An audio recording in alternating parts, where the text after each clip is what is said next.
The massive medical frigate, Mercy, drifted silently through the star-speckled void, its white hull gleaming under the light of a distant sun. Red crosses emblazoned on each side marked it clearly as a non-combat vessel. Dr. Jin Su stood on the observation deck, gazing at the swirling nebula that surrounded the Proxima space station. His tired eyes reflected the cosmic blues and purples that painted the view before him. "Beautiful, isn't it?" asked Nurse Tae-won, joining him by the viewport. "Hard to believe there's a crisis happening in the middle of all this beauty." Jin nodded solemnly.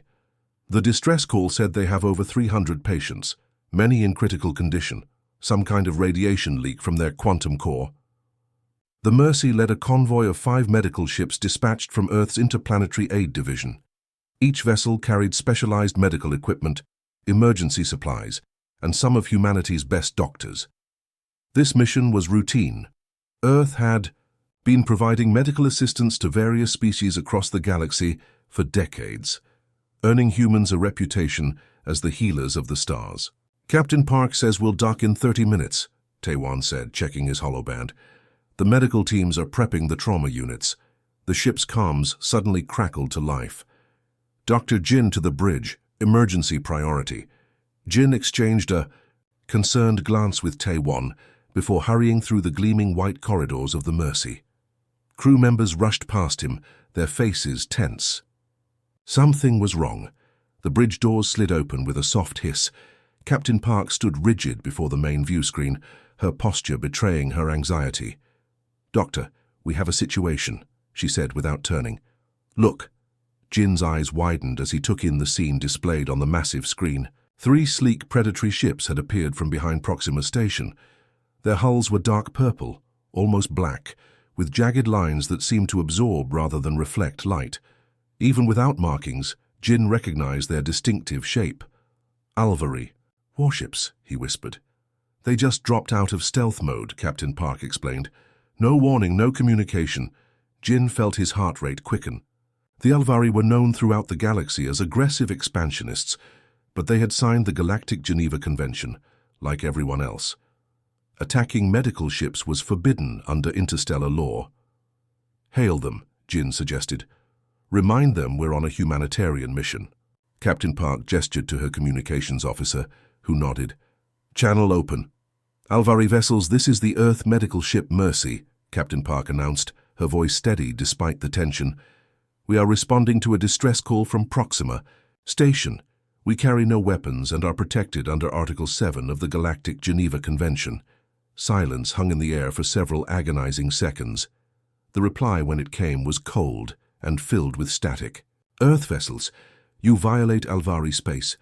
Proxima Station is now under our protection." "That's ridiculous," Jin muttered. "Proxima is in neutral territory. It has been for 50 years. Captain Park tried again. "Alvari Command, please verify your star charts. Proxima Station is in neutral space as established by the Treaty of Rigel. We are here on a medical mission only." The view screen suddenly flashed as one of the Alvari ships fired a warning shot across their bow. The energy beam passed so close to the Mercy that the ship trembled slightly. "All medical ships, evasive maneuvers," Captain Park ordered into the fleet-wide channel. "This is not a drill." The 5 Earth vessels began to scatter, but they were medical ships, slow, bulky, and designed for stability rather than speed. The Alvari warships moved like predators, sleek and deadly. Jin watched in horror as the first plasma torpedo struck the smallest vessel in their fleet, the Hippocrates. The medical ship's shields flared bright blue before collapsing entirely. The second hit tore through its port side, venting atmosphere and debris into space. "They're firing on unarmed medical ships," someone on the bridge whispered in disbelief. The next few minutes passed in chaos. Jin gripped the railing as the Mercy shuddered under enemy fire. Through the view screen, he watched helplessly as the Florence and the Pasteur were reduced to floating wreckage. Each explosion represented dozens of lives lost, doctors, nurses, and technicians who had sworn to help others. "Mercy, this is your final warning," the Alvari commander's voice filled the bridge. "Surrender or be destroyed." Captain Park looked at Jin, her eyes asking the silent question. He nodded grimly. "We surrender," she replied. her voice thick with anger and grief. "We have wounded aboard. I remind you that under galactic law, you are obligated to provide aid to our injured." The Alvari commander's laughter came cold through the speakers. "Humans hide warriors behind healer symbols. You will all be interrogated." The bridge fell silent as a massive Alvari carrier loomed over them, its docking tubes extending toward the Mercy like tentacles. "They think we're some kind of military operation?" Jin asked incredulously. "They're looking for an excuse," Captain Park replied quietly. "They want Proxima's location for its wormhole access. Claiming we violated their space gives them justification to take it." Jin felt a cold dread settle in his stomach as the first heavy thuds echoed through the hull. Alvari boarding parties cutting through their airlocks. "Listen to me," Captain Park said urgently, gathering her bridge crew. "When they take us, stay calm and keep repeating that we are medical personnel. The Alvari respect strength, but they're bound by the same galactic laws as everyone else." The bridge doors burst open. Towering Alvari soldiers stormed in, their scaled skin shimmering under the ship's lights. 4 eyes on each alien face swept the room coldly. Their armor seemed to shift colors like oil on water, and they carried weapons that hummed with barely contained energy. An Alvari officer stepped forward, taller than the others, with elaborate markings across his face scales. "Who commands this vessel?" "I do." Captain Park stepped forward. "Captain G. Young Park of the Earth medical ship Mercy." The alien commander studied her, all 4 eyes blinking in sequence. "Your deception is noted. Scans show advanced technology aboard this vessel." "Medical technology," Jin interjected, stepping forward despite the weapons now pointing at him. "I'm Dr. Jin Su, Chief Medical Officer. We have surgical robots, tissue regenerators, and quantum diagnostic equipment." "All medical," the Alvari commander hissed, revealing rows of sharp teeth. "Humans think us fools. Such technology has military applications." As Jin was roughly grabbed by 2 Alvari soldiers, he felt something activate deep within his wrist implant, a medical tracker all Earth doctors carried. For a brief moment, it pulsed with an unfamiliar pattern before going dark again. The last thing Jin saw before being dragged from the bridge was Captain Park's knowing look. Earth would know what happened here today, and somewhere deep in his mind, Jin remembered rumors of a protocol, a response so secret most believed it was just a myth. Operation Reaper. The bunker beneath Seoul's Medical University had no official name, no marking on any public record, and no existence according to Earth government databases. 2 kilometers beneath the bustling medical campus, behind security measures that would make military installations seem casual, 53 men and women lived in a state of constant readiness for a call they hoped would never come. Officer Do Hyun was finishing his daily combat simulation when the neural implant behind his left ear began to pulse with an unfamiliar pattern. He froze mid-strike, his sparring partner Ji-un immediately recognizing something was wrong. "Status?" she asked, lowering her practice blade. Do Hyun's eyes unfocused slightly as he processed the incoming data stream. "It's the beacon. Medical Fleet Mercy, they've been attacked." The words hung in the air like a physical presence. In the 26 years since the creation of Protocol Reaper, the emergency beacon had never been activated. Not once. Within minutes, the 53 members of the unit gathered in the central chamber, a circular room with walls of polished obsidian that reflected their solemn faces back at them. These weren't ordinary soldiers. Each wore the small silver pin that marked them as former combat medics, people who had once sworn to save lives before being recruited to take them if necessary. Do Hyun stepped onto the raised platform in the eye center, his movements deliberate and controlled despite the rage building inside him. The holographic display behind him flickered to life, showing the last transmitted data from the Mercy's beacon. 23 hours ago, our medical fleet responding to a distress call at Proxima Station was attacked by Alvari warships, he announced, his voice steady. 3 ships destroyed, 2 captured, including the flagship Mercy.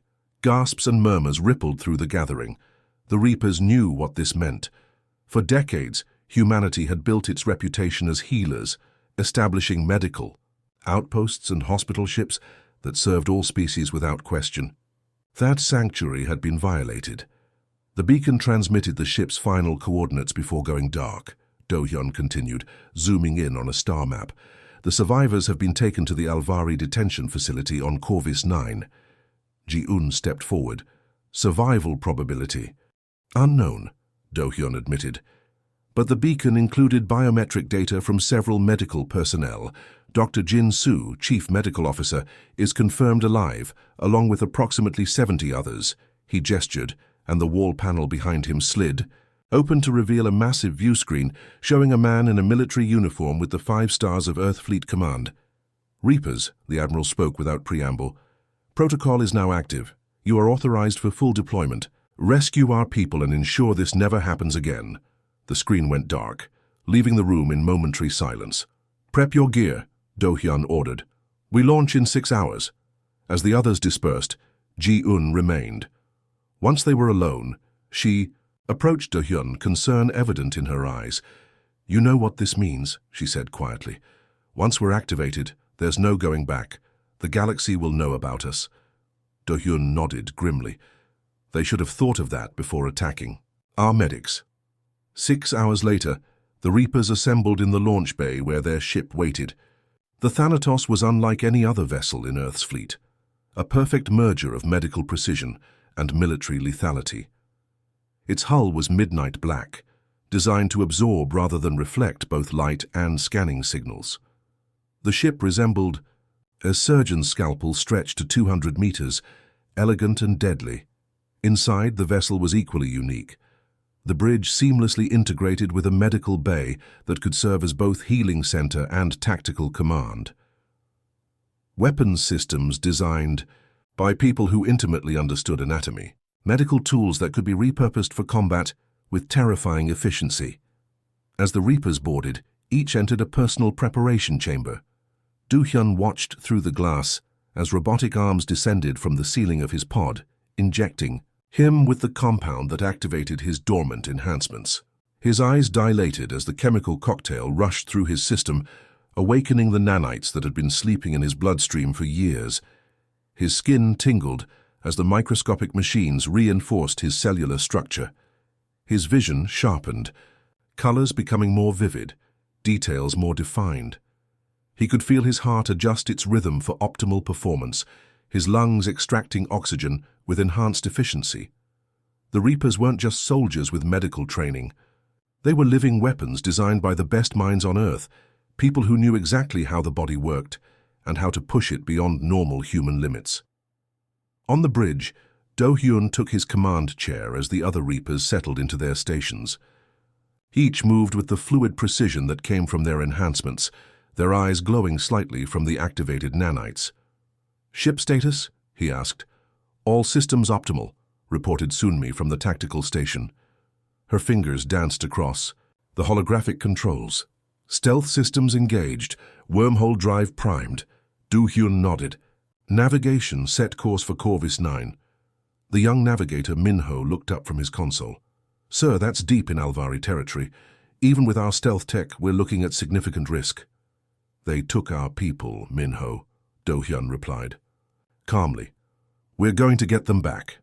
As the Thanatos rose silently from its hidden bay beneath Seoul, Do-hyun gazed at the main view screen showing Earth growing smaller below them.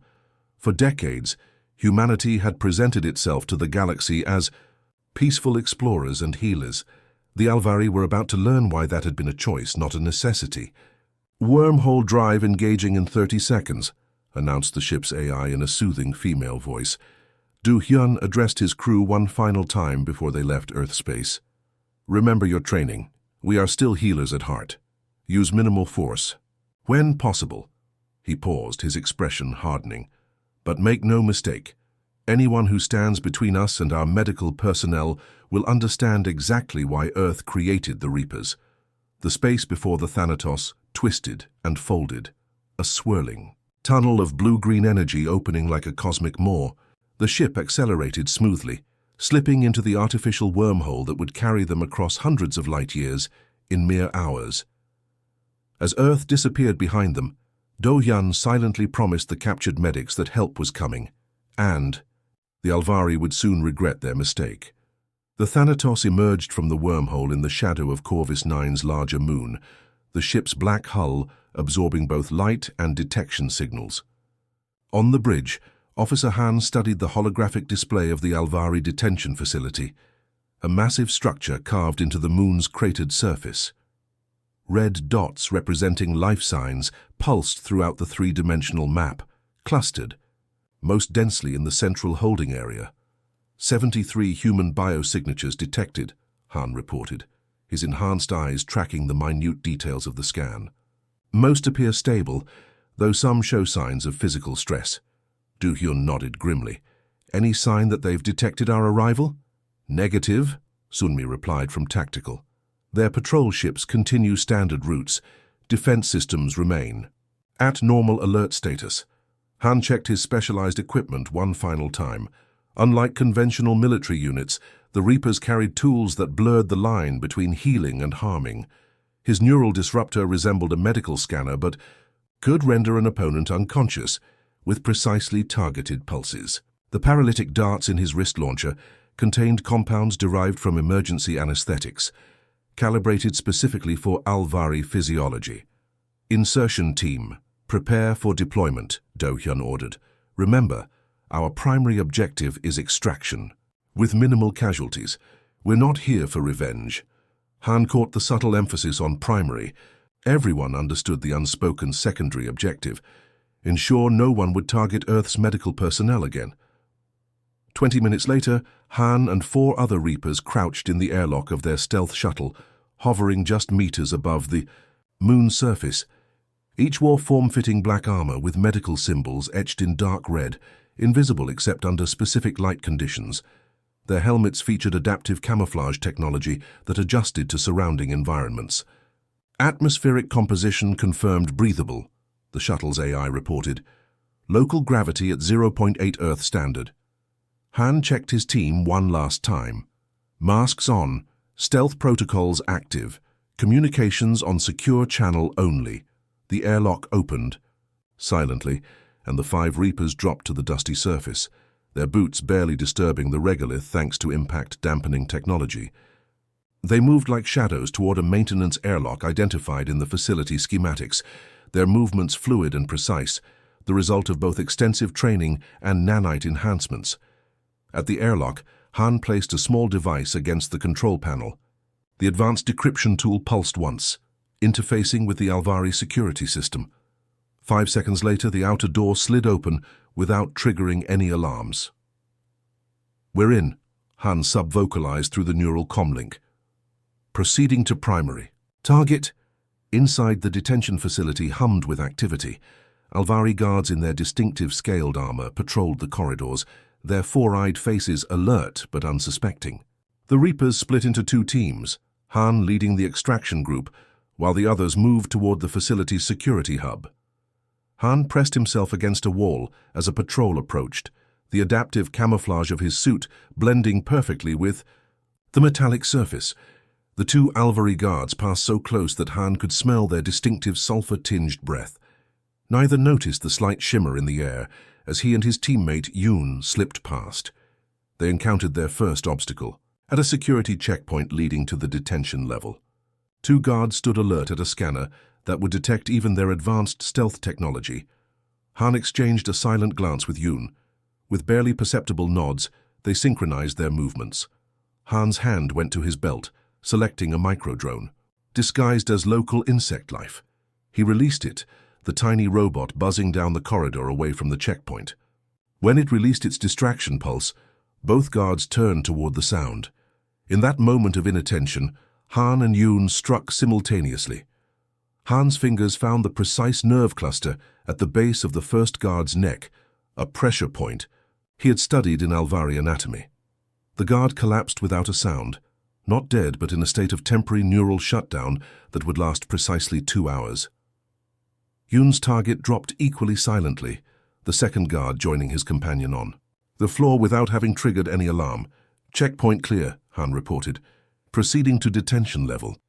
The central holding area was larger than their scans had indicated, a circular chamber with cells lining the walls. Alvari guards patrolled catwalks above, while surveillance drones hummed through the air. In the center, a raised platform held what appeared to be interrogation equipment. Han activated his medical scanner, sweeping for human biosignatures. The device quickly highlighted one cell near the far wall.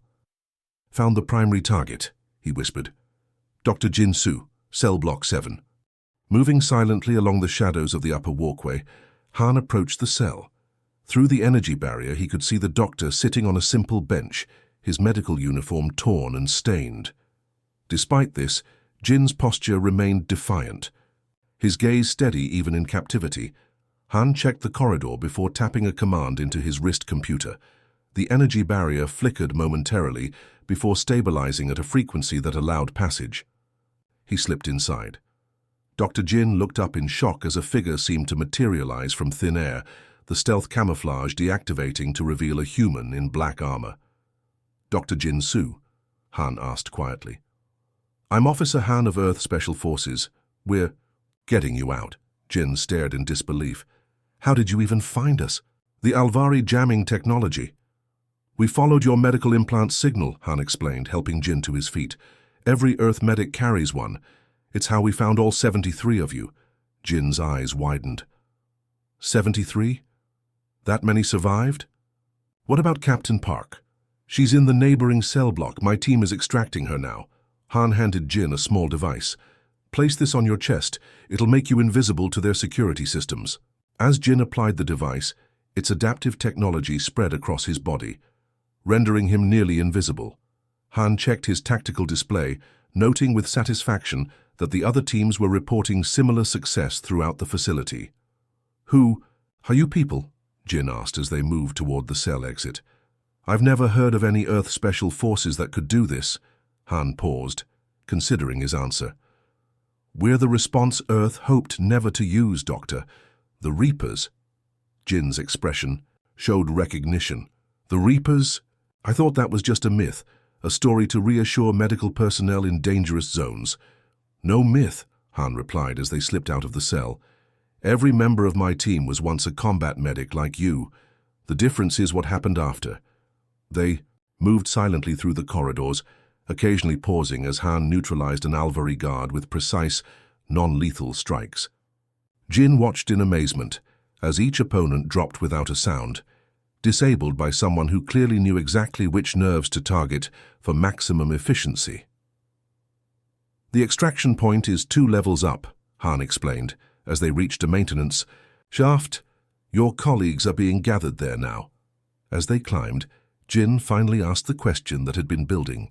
"What happens to the Alvari after this? Will there be war?" Han's expression remained neutral beneath his semi-transparent mask. "Not war, Doctor. Education. By tomorrow, every Alvari military commander will understand exactly why targeting Earth's medical personnel was their greatest mistake."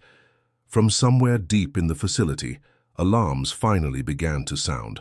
The Alvari High Command's war chamber bristled with tension. Displayed on the massive central holotable was footage of the Corvus 9 detention facility. Every guard unconscious, every prisoner gone, not a single shot fired. Supreme Commander Varkthal slammed his scaled fist against the table, causing the holographic image to flicker. "How?" he demanded, his 4 eyes blinking in sequence, a sign of extreme agitation among his species.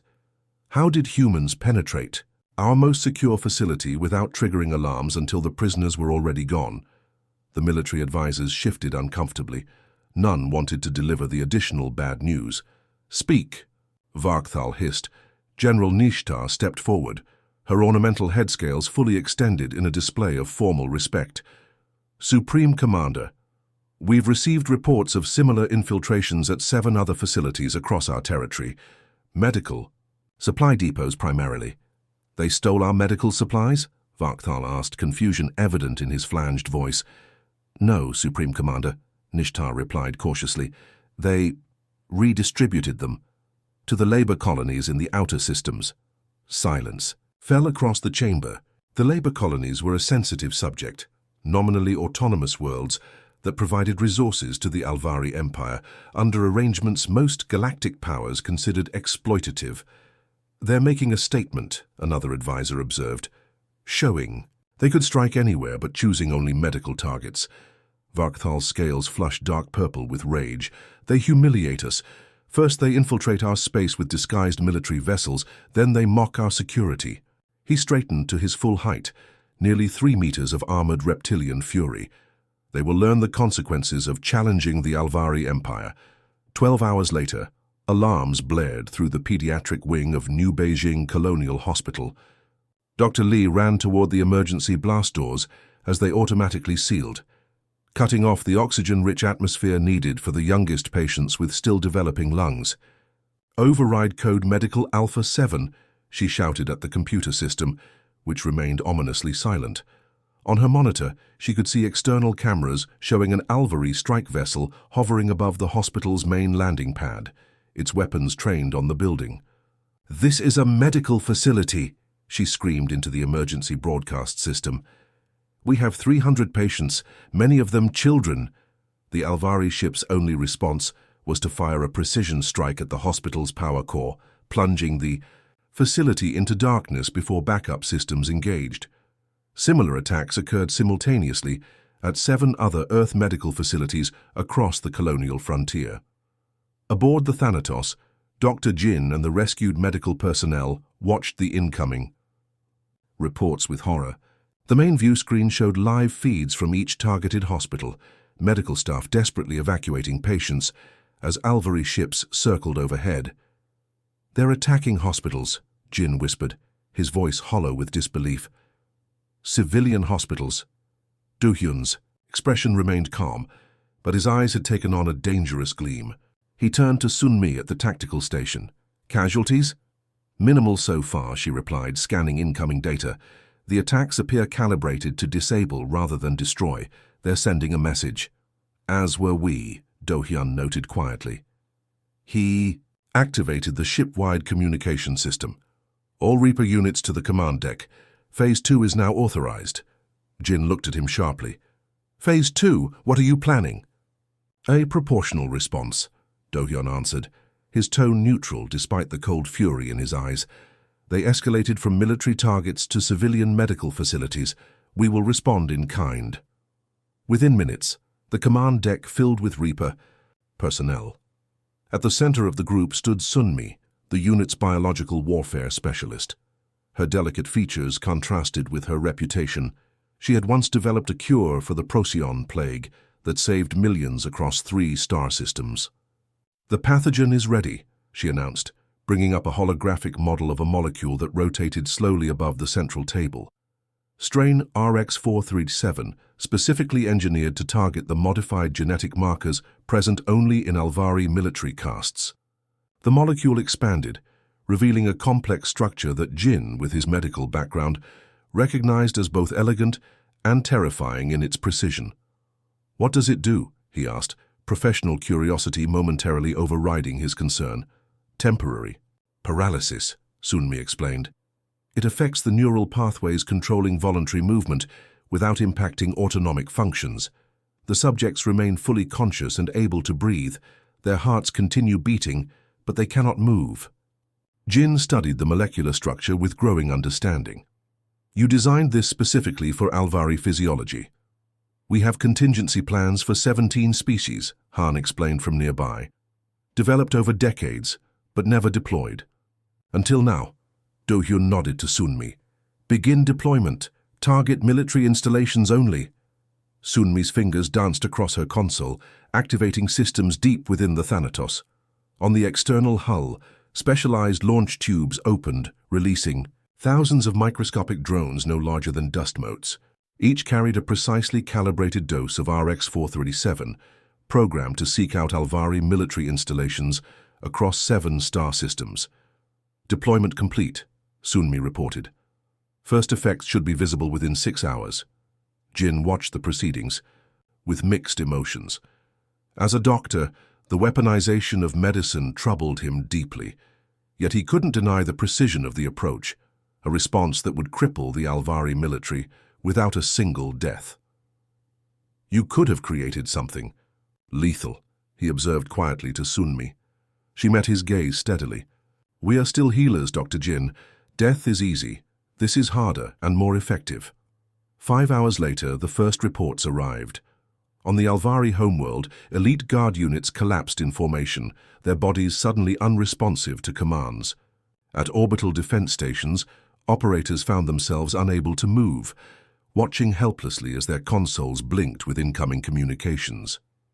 On warships throughout Alvari space, bridge crews slumped in their seats, conscious but immobile. The central view screen showed the Alvari High Command Center, where Supreme Commander Varkthal struggled to maintain his posture as the paralysis crept through his massive frame. His four eyes blinked rapidly, the only movement he could still control as his limbs failed him. Incoming transmission from the Alvari government, the communications officer announced. Do-hyun nodded. On screen, the image shifted to show an elderly Alvari female wearing the elaborate head crest of the diplomatic corps, one of the few castes unaffected by the paralytic agent. This is Ambassador Srilvan of the Alvari Empire. She began, her voice strained but dignified. We request terms for the restoration of our military capability. Do-hyun stepped forward. This is Commander Do-hyun of Earth Special Forces. Our terms are simple. Immediate cessation of all hostilities against medical facilities, full reparations for damaged medical infrastructure, and your agreement to attend peace talks at a neutral location. The ambassador's head dipped slightly. And the antidote will be provided upon verification of your withdrawal from Earth colonial space, Do-hyun replied. The effects will wear off naturally in 7 days, but I assume you'd prefer not to wait. Jin watched the exchange with newfound understanding.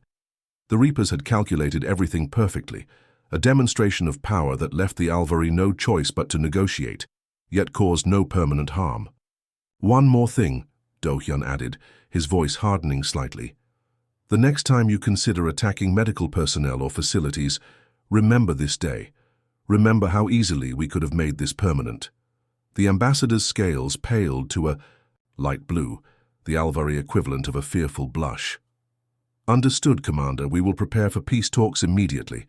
As the transmission ended, Jin turned to Do-hyun. What happens now?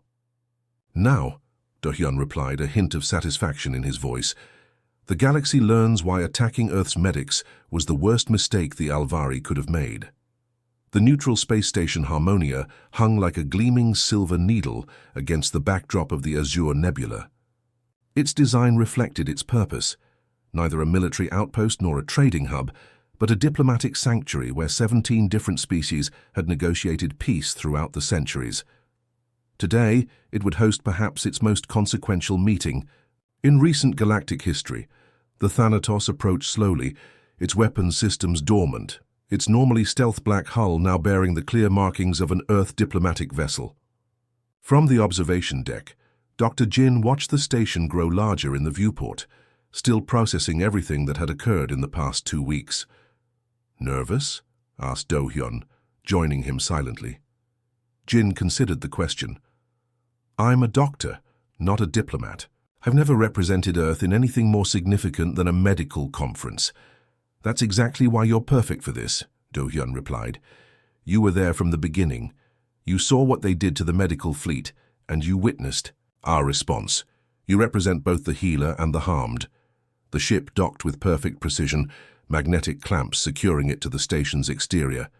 Jin straightened his formal blue uniform, the traditional garb of Earth's medical corps, restored and cleaned after his imprisonment.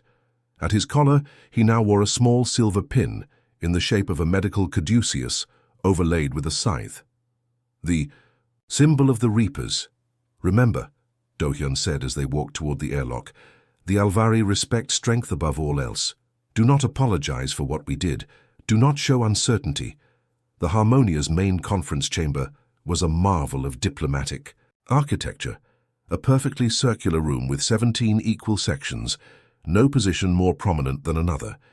The acoustics were designed so that raised voices would fade, while measured tones carried perfectly. The lighting subtly adjusted to the visual comfort of all species present. The Alvari delegation already waited inside. Supreme Commander Varkthal had recovered from the paralytic agent, but moved with a slight stiffness that suggested lingering effects. Beside him stood Ambassador Srilvan and 3 military advisors, all watching the humans with wary respect. Jin and Do-hyun took their Positions at Earth's designated section. On the table before them sat a small crystal container holding the antidote that would fully restore any remaining affected Alvari troops. This summit between the Earth Alliance and the Alvari Empire is now in session, announced the station's AI in a neutral tone. By mutual agreement, no other species will participate in these proceedings. Varktal stepped forward, his massive frame still imposing despite his recent humiliation. The Alvari Empire acknowledges the disproportionate response to perceived incursions in our space. We accept the terms for this negotiation. Jin noticed the careful wording. No apology, no admission of wrongdoing. Just a practical acceptance of the new reality. Do-hyun nodded slightly to Jin, indicating he should speak first as planned. Jin rose slowly, feeling the weight of responsibility on his shoulders. I am Dr. Jin Soo, formerly Chief Medical Officer of the Earth Hospital ship Mercy. 2 weeks ago, I watched as Alvari warships destroyed 3 unarmed medical vessels responding to a distress call. I watched my colleagues, doctors who had sworn to heal all beings regardless of species, die. In the vacuum of space, his voice remained steady though the memory still pained him. I was then imprisoned and interrogated under the false accusation that our medical fleet was a military operation in disguise. Jin's eyes locked with Varkthal's four-eyed gaze. Yesterday, I reviewed the casualty reports from both sides of this conflict. Do you know how many deaths resulted from our response to your attack? Varkthal shifted uncomfortably. Our reports indicate 0 fatalities. Correct, Jin confirmed. 0 deaths. Even after you escalated by targeting civilian hospitals with children inside, Earth's response caused not a single casualty. He leaned forward slightly. That was a choice, Commander. A demonstration of precision and restraint that your empire would do well to understand. Ambassador Srilvan stepped forward, her diplomatic training evident in her measured tone. If I may speak plainly, your demonstration has been most educational. The existence of your Reapers was unknown to us.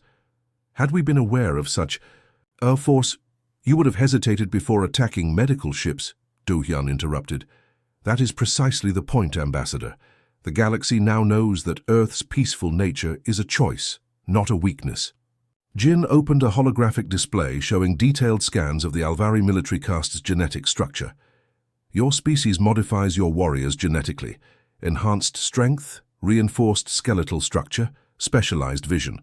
We could have targeted those modifications directly, causing them to fail catastrophically. Varkthal's scales paled as he understood the implication. You could have killed our entire military with the same delivery method. Yes, Jin confirmed simply. Instead, we chose temporary paralysis. A reminder rather than an extinction. The Halvari commander studied Jin with newfound respect. You humans are puzzling. You have this capability, yet you use it only in response to direct attack. Why not conquer? The galaxy would fall before such weapons. Do-hyun smiled slightly. Because we are healers first, Commander. The Reapers exist not to conquer, but to protect those who save lives. Jin placed a data crystal on the table, sliding it toward the Alvari delegation. This contains the complete antidote, along with our proposed treaty. The key provisions are simple. A new galactic law establishing medical neutrality, enforced by all signatory species. Any attack on medical personnel or facilities will be considered an act of war against all signatories. Ambassador Srilvan reviewed the document on her datapad, her expression thoughtful. And if we sign this, what guarantee do we have that these Reapers will not be used against us in the future? The same guarantee you've already received, Jin replied. We could have destroyed your empire, we chose not to. We are healers, but now you understand that healing includes prevention. Varkthal's 4 eyes blinked in their distinctive pattern as he considered the situation. Finally, he reached a clawed hand toward the treaty. The Alvari Empire agrees to these terms. We acknowledge the wisdom of maintaining medical neutrality. As the treaty was formally processed, Jin felt a profound sense of closure. The lives lost on the medical fleet had not been in vain. Their sacrifice had led to something unprecedented, a galactic recognition that those who healed deserved protection. Later, as they returned to the Thanatos, Do-hyun paused in the airlock. "What will you do now, Doctor? Return to your medical duties?" Jin looked back at the station where history had just been made. "I think my perspective has changed too much for that. The galaxy needs people who understand both healing and harm, and the wisdom to know when each is necessary." Do-hyun nodded in understanding. "The Reapers could use a chief medical officer who remembers why we exist in the first place." As the Thanatos detached from the station, its hull began to transform, the diplomatic markings fading back to stealth black except for one symbol, a medical caduceus intertwined with a scythe, now glowing in deep red against the darkness of space. The message to the galaxy was clear. Earth's medics were under protection, and the Reapers would ensure that lesson was never forgotten. The end.